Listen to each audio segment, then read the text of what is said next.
Welcome back, friends. Welcome back to another edition of the Corbett Report. You're tuned into Questions for Corbett. And this week, we're going to answer a question that comes in from John, who writes, I wonder if you have done a specific video regarding the creation and true intentions of the WHO. It's clear to me that they do not have our best interest at heart, but I wonder, is the WHO just another hijacked organization that started out with good intentions? Or was it created for the purpose of control and subversion of real science regarding health for the benefit of Big Pharma? Excellent question, John. Thank you for asking it. And I, myself, always feel that I have quite thoroughly covered the World Health Organization, at least during the swine flu scamdemic of a decade ago. I know I did a lot of work on that, and every time I go to check that work, because I'm sure there's an article or a video that I did that encapsulated that, I find that there isn't. That's been spread out over several different articles and videos and different things that I've done. So let's create a sort of one-stop shop for WHO information and discussion here at the Corbett Report that will summarize some of that previous information, bring us up to date on some recent developments, and leave this as a space, obviously, as always, open to the Corbett Report community to contribute your own information and relevant documents regarding your research on the World Health Organization, its origins and intentions. So let's start with brass tacks. I know everyone in the audience has heard of the World Health Organization, certainly as we enter the COVID era. Everyone has heard of the WHO and has some vague sense of it as being some sort of international health body, but what exactly does it do, and what powers does it have, and from whence does it derive its authority? And the specific answer to that is that the World Health Organization is a specialized agency of the United Nations. It was established in April of 1948, specifically on the 7th of April, which is now commemorated as World Health Day in honor of the establishment of the World Health Organization. And it was the first specialized agency of the UN that was subscribed to by all UN members at that time. It currently boasts a membership of 194 states, including every single member of the United Nations, except for Liechtenstein, the Cook Islands, and Niue, for whatever reason, and does have a couple of observer states and participants. Taiwan, as you may know, has an interesting history with the United Nations and was participating as Chinese Taipei for several years, but then was never invited back. And there's been some interesting back and forth on that. And Palestine is allowed to sit as an observer, as a liberation movement, recognized by the Arab states under a UN resolution. So there are some interesting little quirks in there, but suffice it to say, broadly speaking, the whole world is signatory to the World Health Organization, is a member state. And what does that specifically mean? It means that each state has ratified the WHO founding treaty, its constitution, which I will direct you to. I will direct you to the download of basic documents available directly from the WHO website, which includes, of course, the Constitution, which was signed in New York in 1948, which established the WHO. I'm not sure there's a whole lot of very interesting detail in here. As always, I invite you to go and read through it for yourself, but I will direct you to at least the preamble of the Constitution, which brings to my mind the Universal Declaration of Human Rights, that remarkable milestone in the history of human rights, as the United Nations hails it anyway, which was similarly ratified by the United Nations General Assembly in December of 1948, that gives all these this wonderful rhetoric about all the rights and freedoms and of course, freedom from cruelty and torture and imprisonment and degrading treatment and discrimination and all of these things. And you have the right to this and you have the right to that, until you get to Article 29, subsection 3. These rights and freedoms may in no case be exercised contrary to the purposes and principles of the United Nations. So the UN lovingly grants you all of these wonderful rights, except it clearly delineates where those rights end, and it gets to decide when you're stubbing on our toes. What could possibly go wrong with a constitution or document like that? Well, similarly with the World Health Organization Constitution, again, few would argue with the sort of vague, woolly, undefined principles and rhetoric in its preamble, talking about the state of physical, mental, and social well-being being health, not just the absence of disease or infirmity, and they want to achieve the highest attainable standard of health, and all of these other things that sound, well, they sound good, but one can quickly realize how such rhetoric could be employed by people who are not acting in good faith to force people into subjugation. And the example of that comes in the third paragraph of this preamble. The health of all peoples is fundamental to the attainment of peace and security, and is dependent upon the fullest cooperation of individuals and states. Read and reread that sentence until you understand all of its implications, because that, in a nutshell, I think encapsulates the biosecurity paradigm that I keep going back to, is the new paradigm. Bye-bye War on Terror. I mean, that's still there, and they'll still drag that out as need be, but the new guiding principle and paradigm for this new era of humanity is the biosecurity paradigm, and that is it in a nutshell. The health of all peoples is fundamental to the attainment of peace and security, and is dependent upon the fullest cooperation of individuals and states. You have to cooperate so that we can attain the fullest state of health for everyone. Whatever we decide, the health authorities decide that means, and whatever we ask you to do, well, you're going to have to cooperate in order to achieve that security. Wear a mask, take the vaccine, whatever it is, the brain chip, whatever we say, you will have to do. That is the embedded piece in this, that again, well-meaning people of good intentions could read right over that and think that it just sounds wonderful. And yes, I agree with that. It's always, the devil is always in the details. So how do these things actually get enacted? Well, I'm not going to go through the whole history of the World Health Organization and how it functioned for the first several decades of its existence. That may be an exploration for a future time, and if there are Corbett Report members with more information to add along those lines that are of a special interest or note to highlight that you will never see in the mainstream, please do leave them in the comment section at corbettreport.com, and perhaps I will use that as fodder for future explorations. But let's jump ahead to see that basis of the question that John's asking here. Is this really an organization dedicated to health, or is it being used as, at the very least, a conduit for funneling funds into the big pharma industry? And lo and behold, you don't have to go very far out to see that that is exactly what transpired in the previous scamdemic. As I mentioned earlier, the swine flu scamdemic of 1 decade ago, which I was covering at the time and in a number of different reports. And this is, again, as I say, I know I've covered it in many different places. If there was any one encapsulation of the basic story of this, I guess it would be in an article that I wrote called WHO Appoints H1N1 Cover-Up Committee. This was several months after the scam of the scamdemic was really over with, but there was at least the pretense that the WHO was going to appoint some investigators to determine, some independent investigators to determine if they had done anything wrong in their response to the H1N1 pandemic hysteria that really was absolutely insane when you look at it. And the basic story of that, for those who didn't see it, as I write here, evidence continues to mount that the WHO declared a pandemic for the relatively mild H1N1 outbreak last year, that being 2009, in order to trigger billions of dollars of automatic vaccine contracts for the benefit of WHO advisors with connections to Big Pharma. In the face of growing opposition and a loss of credibility due to the conflicts of interest among key WHO advisors, WHO Director Margaret Chan called Monday for a frank, critical, transparent, credible, and independent review of our performance before entering a closed-door meeting with the independent experts. No photographers were allowed inside, and press was allowed only occasional access to the meeting. How transparent.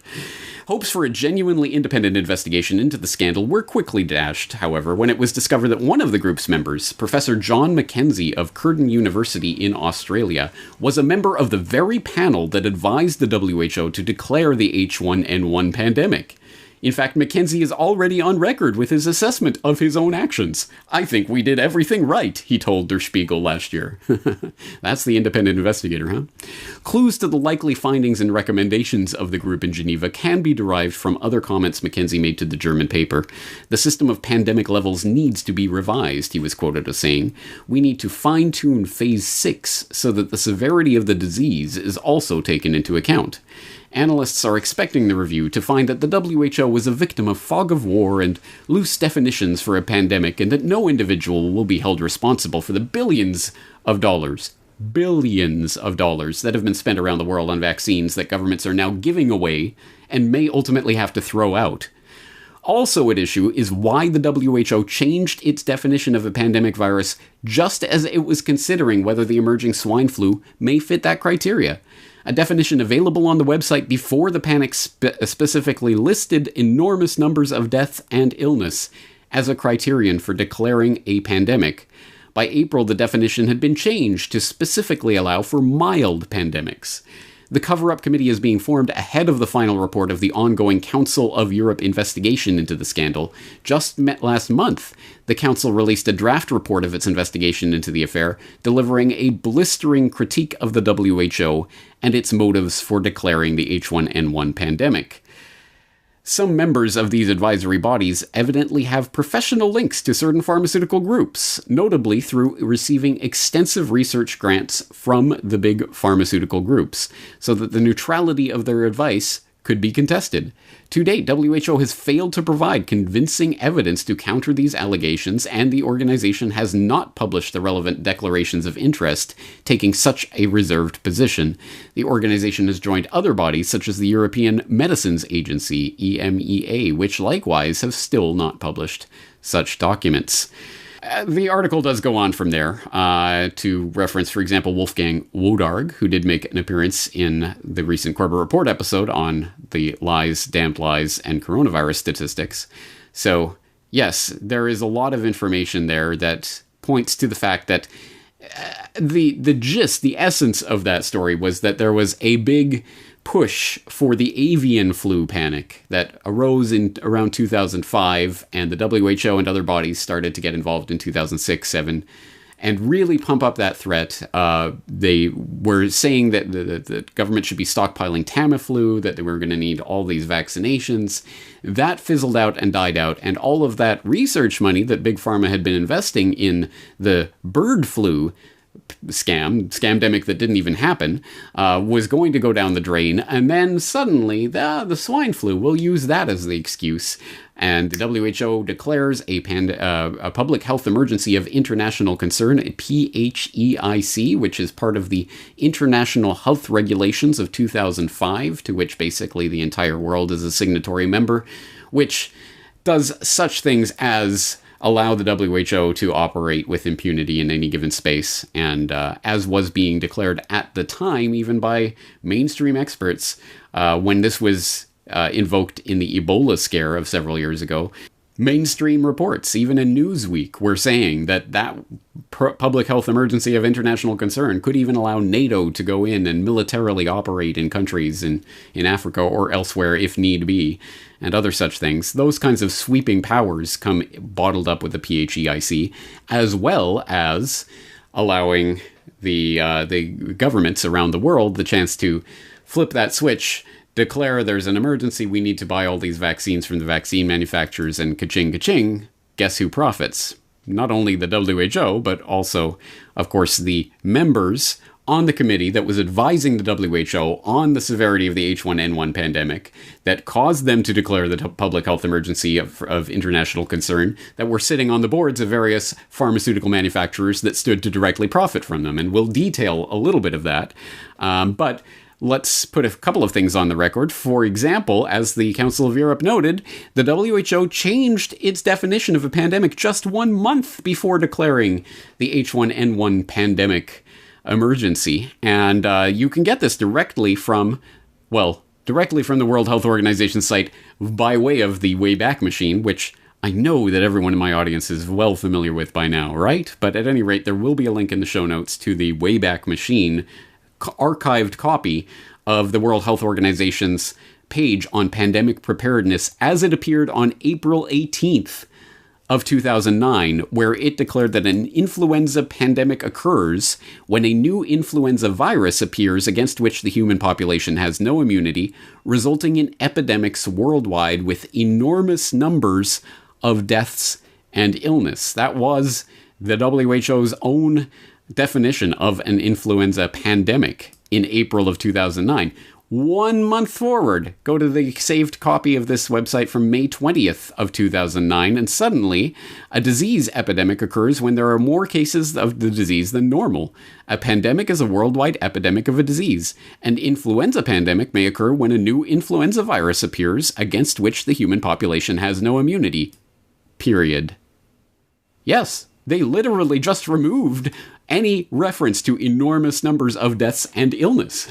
You don't even need that as part of the definition in May of 2009, right when they started to declare H1N1 as an influenza pandemic. I wonder why they did that. Oh, that's right, so that they could declare it a pandemic. And that was part of the conclusion of that report from the Council of Europe. I will include the link so you can go and read it for yourself. The handling of the H1N1 pandemic, more transparency needed. That was the draft report by the Council of Europe that was released in 2010.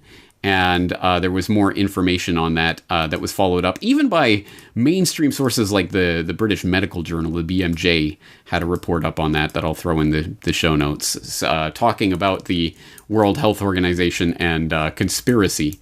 You don't have to go out on a limb. I mean, even the BMJ is running reports on WHO and the pandemic flu conspiracies, which specifically noted that there was conflicts of interest in the advisory panel that was advising the WHO on whether or not the H1N1 pandemic was worth declaring as an emergency. So, again, there's a lot to go into. I will throw in a link to a very important article from William Engdahl, who had an article, WHO Swine Flu Pope Under Investigation for Gross Conflict of Interest, looking specifically at Dr. Flu, Professor Albert Osterhaus, a Dutch researcher who was very pervasive and everywhere, certainly in the Netherlands and in Europe generally, hyping up first the H5N1, the avian flu pandemic possibility, the scare surrounding that, and then jumping on the H1N1 pandemic hysteria bandwagon, and who, surprise, surprise, had, again, financial interest in companies that financially stood to benefit from that. Another incredible, this is just...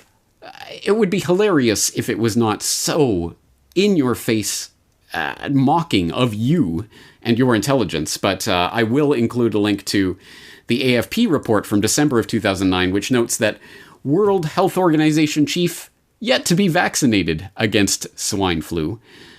World Health Organization chief Margaret Chan revealed Tuesday that she had yet to be vaccinated against the swine flu virus, which had killed over 11,500 people worldwide. I have asked my medical service to inquire where I can go to get my vaccination, she told reporters in Geneva, pointing out that she has just returned from leave. You can't expect me to have a vaccine. I was on leave. The WHO Director General stressed that she would of course get vaccinated and that many of my staff at the WHO have already taken their jabs against the H1N1 virus. Keep in mind, this was December 29, 2009, i.e. the doorstep of 2010. The entire pandemic flu hysteria had long since come and gone by that point and had fizzled out into nothing. And she never got a vaccine. Think about that. And the only surprising part of that story is that it was admitted and reported on. And don't worry, guys. Yeah, of course I'll get I just have to find some sort of window in my schedule, and it was never followed up. Surprise, surprise. But that's exactly how these things roll. On a much more serious and concerning note than even all of that, because in one sense, if this was just a swindle, well, then it's just a swindle. I mean, yes, of course, this is just a big money pile that the pigs are going to come feed at the trough because the trough is there. You know, this is what else would you expect from government? And we could all roll our eyes at this, but it's actually, of course, as you know, much, much worse than this. And the power grab that is implicit in this biosecurity paradigm is really incredible, really breathtaking, to the point where people still, I don't think, have their full mind around it. Part of that was revealed in January of 2010 in an article that I wrote on the subject, Insult to Injury, Why We Must Oppose the WHO Global Tax Proposals. Fresh on the heels of a Dutch investigation into the conflicts of interest of their chief influenza advisor, and the bombshell announcement that the Council of Europe will be probing their role in creating the WHO's role in creating and sustaining panic over the recent H1N1 outbreak in order to sell vaccines for Big Pharma, The World Health Organization is now considering innovative proposals for raising additional revenues, including levying a global tax on internet activity. The startling revelation comes in a report submitted by an expert working group ahead of the biannual meeting of the WHO's executive board, tasked with finding a financial mechanism for funding the WHO's mandate of transferring health technologies to the developing world. The team of bureaucrats and medical researchers have spent the past 14 months developing a variety of suggestions, including a digital tax. Internet traffic is huge and likely to increase rapidly. This tax could yield tens of billions of US dollars from a broad base of users. A financial transaction tax. Brazil's financial transaction tax, set at 0.38%, levied on paying bills online and major withdrawals. It was raising an estimated $20 billion per year and funding some 87% of the government's key social protection program, Bolsa Familia, before it was voted down. An arms trade tax, a 10% tax on the arms trade market, which might net about $5 billion per annum. The funds raised from such schemes, ranging from the tens of billions of dollars, depending on which plans are enacted, would be ostensibly used to aid in the transfer of medical technologies to the developing world so that local research, development, and production of medicines can be ramped up. It is argued that this is needed to fill the gap by pharmaceutical companies who have no motivation to produce medicines for areas of the world that can't pay for them. Well, again, I think the implications of setting up a global tax, including an internet tax, so that we can fund the World Health Organization and its operations after what we've just seen occur over the last several months? Oh, yeah. You don't have to speculate about what the ultimate end goal of this establishment is. It is global government, and global government by decree of health technocrats, essentially. Of course, the real question that this gets to, though, is the funding. I mean, as always, follow the money. This is not about some bureaucrats doing a little hustle in Geneva on the behalf of the United Nations. That's small potatoes. No, it is the string pullers who are really making the decisions here. So the real question then is, well, how is the World Health Organization funded? And, well, we don't have to speculate anything about that. We can go to even the World Economic Forum, our good friends at the WEF, the co-hosts of Event 201, who have announced the global reset as a result of this new COVID normal. They have a page up on how is the World Health Organization funded, where they break down the major sponsors of the WHO. But, of course, you will already know from having watched the Who is Bill Gates documentary exactly who is one of the biggest funders of the WHO. From the start, the World Health Organization has directed the global response to the current pandemic. From its initial monitoring of the outbreak in Wuhan and its declaration in January that there was no evidence of human-to-human transmission, to its live media briefings and its technical guidance on country-level planning and other matters, the WHO has been the body setting the guidelines and recommendations shaping the global response to this outbreak. But even the World Health Organization itself is largely reliant on funds from the Bill and Melinda Gates Foundation. The WHO's most recent donor report shows that the Bill and Melinda Gates Foundation is the organization's second largest donor behind the United States government. The Gates Foundation single-handedly contributes more to the World Health Body than Australia, Canada, France, Germany, Russia, and the UK combined. What's more, current World Health Organization Director General Tedros Adhanom Ghebreyesus is in fact, like Bill Gates himself, not a medical doctor at all, but the controversial ex-Minister of Health of Ethiopia, who was accused of covering up 3 cholera outbreaks in the country during his tenure. Before joining the WHO, he served as chair of the Gates-founded Global Fund to fight AIDS, tuberculosis, and malaria, and sat on the board of the Gates-founded Gavi, the Vaccine Alliance, and the Gates-funded Stop TB Partnership. Now, it goes without saying that if you have not yet watched the Who is Bill Gates documentary, you must go directly to corbettreport.com/Gates and watch, read, or listen to that documentary in its entirety. It's all up there for free. But let's just underline a few of the points made there. For example, number one, yes, you can go to the WHO's most recent results report, its program budget for 2018-2019, the midterm review, where on page 82 of that report, the WHO has provided a handy-dandy infographic on the top 20 contributors to the program budget 2018, showing that, yes, the number one contributor is the United States of America, with so many billions in assessed contributions, and then so many billions in voluntary contributions.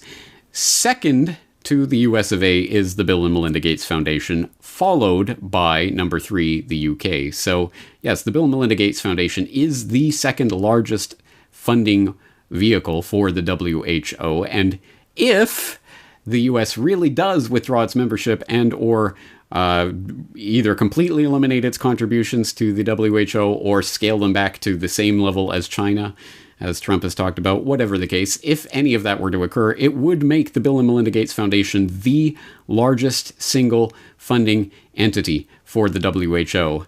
And he who pays the checks makes the rules, as we all know. So, again, regardless, even if the WHO was founded by angels with the noblest of intentions, it is quite apparent how such an organization could be taken over for nefarious purposes, or for any purposes, nefarious or otherwise, even benevolent, but by a single entity or group wielding that much power can certainly direct the entire field of global public health, which was one of the important points raised in that Who is Bill Gates documentary. So definitely something to reflect on there. Follow the money, as usual. Another thing to pick up on there is the Director General of the WHO, also with ties back to Gates, Tedros Adhanom Ghebreyesus, who, well, let's read from an article that William Engdahl again wrote about Tedros back in February of this year, just as things were really kicking off. He wrote, Who's Tedros? In which he notes, Tedros Adhanom Ghebreyesus was voted WHO Director General in 2017, replacing the controversial Dr. Margaret Chan of Hong Kong. He is the first African to head the health agency and the first one not a medical doctor. According to Wikipedia, he got a BA degree in biology at the University of Asmara in Eritrea. He then served in a junior position at the Ministry of Health under the Marxist dictatorship of Mengistu.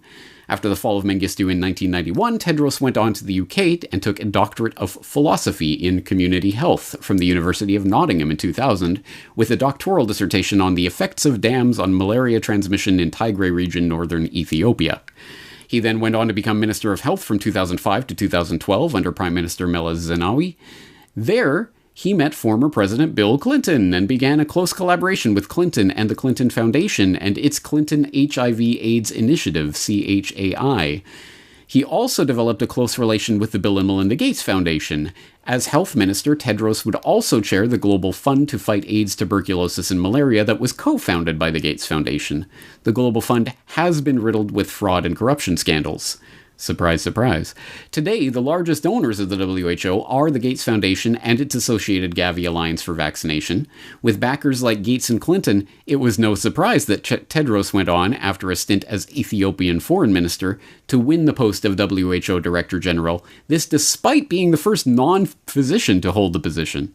During Tedros' 3-year campaign to win the WHO post, he was charged with having covered up 3 major epidemics of cholera while health minister in Ethiopia, mislabeling the cases as acute watery diarrhea, a symptom of cholera, in an attempt to play down the significance of the epidemics, charges he denied. It goes on from there, but yes, definitely a major player with some interesting connections that should be no surprise to anyone who follows these things closely. And let's bring things forward to today, as noted in the Gates documentary. Yes, of course, there is the infamous declaration that the WHO made back in January that there's no evidence of human-to-human transmission. Relax, guys, chill out. China's handling this. Everything's okay. Which, of course, changed on a dime when the narrative decided to change. When the switch was flipped, they got on board with a certain message. But it's interesting the way that unfolded. For those who weren't paying so close attention at the time, it's good to go back and re-look at when and how the WHO actually declared the health emergency for the coronavirus outbreak. This coming from Stat News on January 30th. WHO declares coronavirus outbreak a global health emergency, which notes that the World Health Organization on Thursday declared the outbreak of a novel coronavirus a global health emergency, an acknowledgement of the risk the virus poses to countries beyond its origin in China, and of the need for a more coordinated international response to the outbreak. In making the announcement, WHO leaders urged countries not to restrict travel or trade to China, even as some have shut down borders and limited visas. And it goes on in this article to make that a very specific point about this. It says the declaration comes as individual countries have started to close borders and restrict trade to China, and its airlines have halted some flights. Experts say such measures are not effective in stopping the spread of a virus and may discourage countries experiencing outbreaks from being forthright. The PHEIC gave Tedros the authority to formally recommend that countries not limit travel and trade to China, though other nations do not have to comply. Which is interesting in and of itself, declaring a global health emergency just so they can say, hey guys, you have to please keep going to China. It's a very, very strange part of all of this as it unfolded that got quickly buried under the rug. And the WHO, of course, has had its hands in absolutely every aspect of this crisis as it has developed over the last several months. And of course, we all remember that the WHO's emergency chief, Dr. Michael Ryan, saying that at some point it might be necessary to forcibly come in and take infected people out of their homes, away from their families, and quarantine them. Or take your children. Come in and take your children and quarantine them. As long as they have the possibility of spreading the infection, that gives us the power to do basically anything. And at the moment, in most parts of the world, due to lockdown, most of the transmission that's actually happening in many countries now is happening in the household, at family level. In some senses, transmission has been taken off the streets and pushed back into family units. Now we need to go and look in families to find those people who may be sick and remove them and isolate them. Yes, the WHO has its fingers in every part of this pie and is definitely worthy of a great degree of scrutiny, but I think it does act more as a conduit for various agendas rather than necessarily the font of those agendas. But it is certainly the public face of the new biosecurity paradigm, the public health emergency coordinators who will be telling us what to do in the future if they have their way. And again, we don't have to speculate about that. They have come out and said as much, lamented the fact that their word is not law. I say this advisedly because going back to that scamdemic season of 2009-2010, I did write in early January an article on WHO's Chan, that was then Director General Margaret Chan, public's obedience to health officials may be fading. Lamenting the likely outcome of recent revelations that the WHO knowingly and unnecessarily hyped the recent H1N1 influenza panic, WHO Director General Margaret Chan admitted, "The days when health officials could issue advice based on the very best medical and scientific data and expect populations to comply may be fading." Well, I'll leave that there. There is the link to that quote that comes from a WHO Executive Board report at the biannual meeting of the WHO back in 2010, but it's there on the record, and that's ultimately what this is about. The WHO is there to be the vehicle, the conduit for the would-be dictators of this new biosecurity paradigm to issue their commands through their puppets that are sitting on their lap, the Tedros or Chan or whoever it is at any given moment, who has been installed to be the mouthpiece for Bill and Melinda Gates, the Clinton Initiative, various other organizations that are there funding and directing these organizations from behind the scenes.